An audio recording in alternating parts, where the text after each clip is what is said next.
Ja mēs runājam par transkraniālas indikācijām, neiroloģija ir ļoti plašs spektrs. To var pat sadalīt tā, ka pa grupām.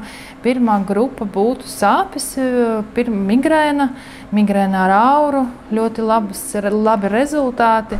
Un pacients tiešām ļoti priecīgs, ka mums izdodas samazināt migrēnas lēkmju skaitu.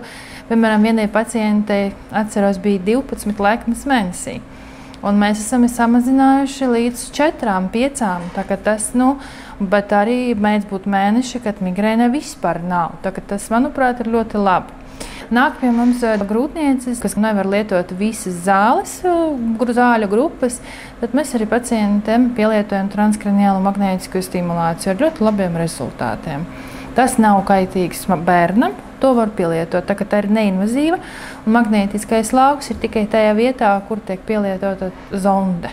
Vēl viena no sāpju grupām, pie kurām pieder, ir trigimināla neiralģija, trīpzarvu nervs, kuru arī pielieto transkraniālo stimulāciju šīs slimības gadījuma ārstēšanā.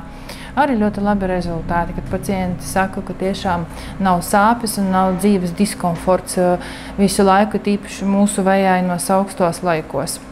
Tad sesiju kurs apmēram ir no 15, 20 reizes, arī pat vairāk. 15 tas ir standarta, ja, kas būtu tā, ka jārēķinas pacientam uz to laiku. Tas nozīmē, ka pacients nāk pie manis 5 dienas nedēļā, respektīvi no pirmdienas līdz piekdienas mūsu sarunātajā laikā mēs tiekamies un veicam procedūras. Vidēja procedūras ilgums no 2 minūtes līdz pusstundai.